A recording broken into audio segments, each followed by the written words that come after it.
Mes chers étudiants, bonjour, quelle joie de vous retrouver pour une nouvelle leçon de français. J'ai une question pour vous. Est-ce que vous comprenez quand je parle ? J'espère que oui, mais en fait, je n'en doute pas parce que je reçois souvent des commentaires me disant que ma prononciation est claire et que vous ne comprenez pas pourquoi c'est difficile pour vous de comprendre vos voisins ou votre amoureux ou même des séries françaises telles que 10%. Dans cette leçon, je vais vous expliquer pourquoi vous avez tant de difficultés à comprendre les natifs et également je vous donnerai quelques pistes qui vous aideront à cibler le contenu de vos leçons. Alors c'est parti pour notre fantastique leçon. Alors tout d'abord, il est essentiel de comprendre que le français parlé dans la vie de tous les jours est vraiment différent de celui que vous apprenez dans les livres ou à l'école. Donc ce français informel parlé dans la vie de tous les jours est utilisé presque par tout le monde, d'accord ?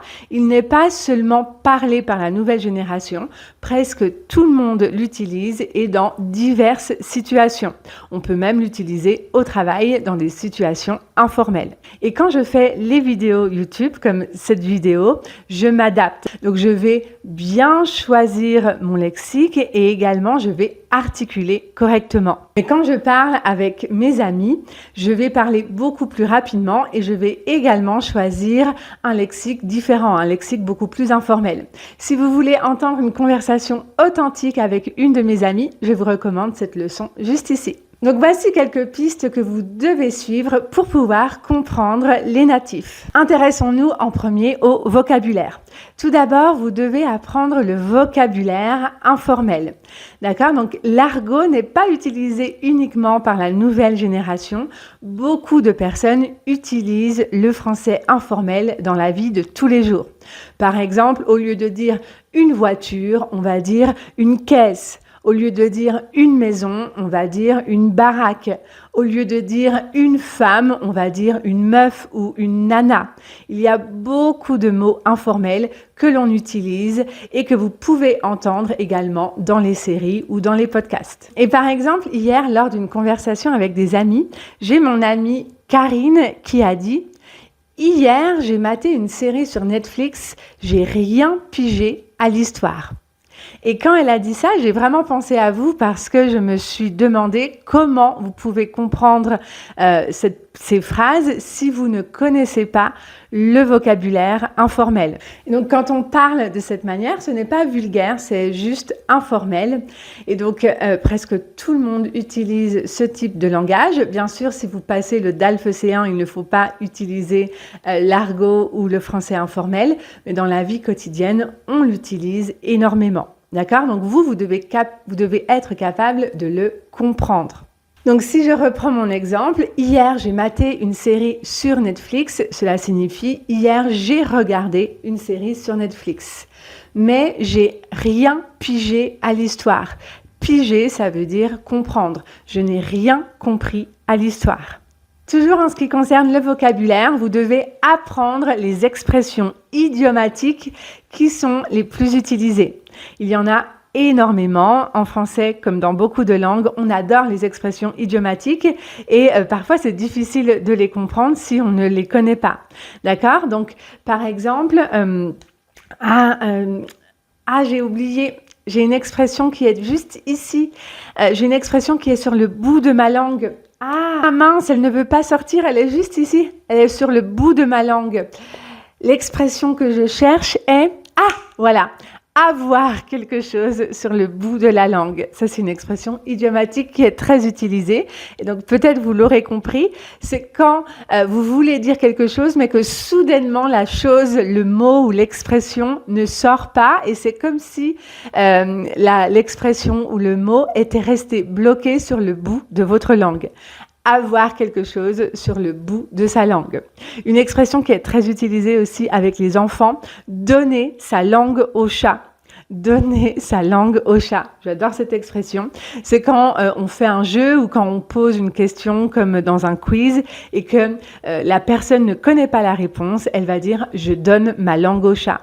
Je donne ma langue au chat, ça veut dire je ne sais pas et j'attends que tu me donnes la réponse. Autre expression que j'ai entendue hier lors de ma conversation, c'était Damien, il devrait mettre de l'eau dans son vin.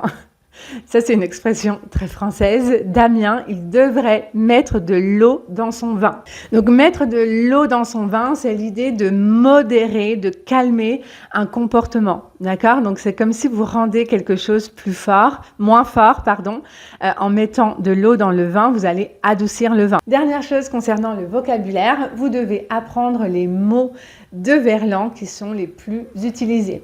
Le verlan, c'est quoi? Le verlan, ça consiste à inverser les voyelles. Donc, par exemple, ici, verlan, ça veut dire l'envers. D'accord? Donc, on a inversé les voyelles. Je sais, vous êtes sûrement en train de vous demander pourquoi rendre la langue française encore plus difficile qu'elle ne l'est. Ça, c'est une grande question. Mais en tout cas, le verlan est très utilisé à tel point qu'il y a des mots qui sont rentrés dans le dictionnaire parce qu'ils sont extrêmement utilisés. Donc, par exemple, des mots que j'entends tous les jours en verlan, c'est chelou. Chelou, cela signifie louche, ce qui signifie bizarre. Par exemple, ce mec là-bas, il est chelou. D'accord? Cet homme là-bas, il est bizarre. Autre adjectif qui est très utilisé, c'est relou. Relou, ça vient de lourd. Et il est utilisé dans le sens de ennuyant, embêtant. Par exemple, oh non, il y a la grève aujourd'hui, c'est relou. Ok, maintenant on passe à la prononciation.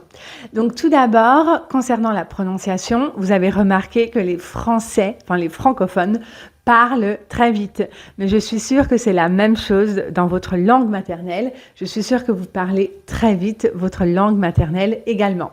Donc, comme on parle très vite, il y a des lettres qui vont disparaître. Notamment la lettre E, elle ne va pas être prononcée si ce n'est pas nécessaire. Par exemple, dans le mot samedi, en général, on va dire samedi. Samedi. Également dans le pronom personnel je, on va souvent l'enlever et on va prononcer, par exemple dans je sais, on va dire chez, je suis, ok?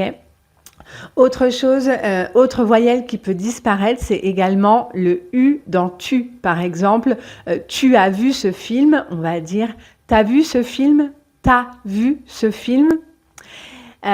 Et autre chose également qui va disparaître, il y a beaucoup de choses qui disparaissent, c'est le ne de la négation, d'accord? Donc normalement, la négation est composée de deux parties. En général, c'est ne pas ou ne plus.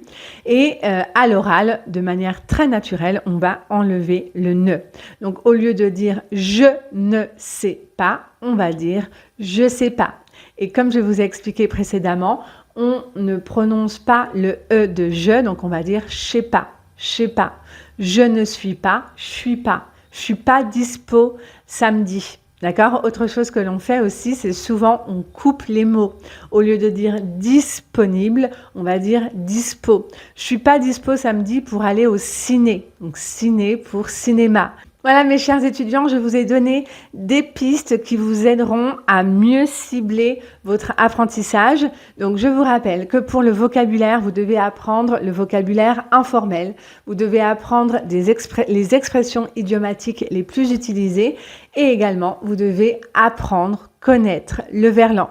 Concernant la prononciation, vous devez vous habituer à entendre des personnes qui ne prononcent pas le E, qui parfois ne prononcent pas le U et qui enlèvent la première partie de la négation, c'est-à-dire qui enlèvent le ne.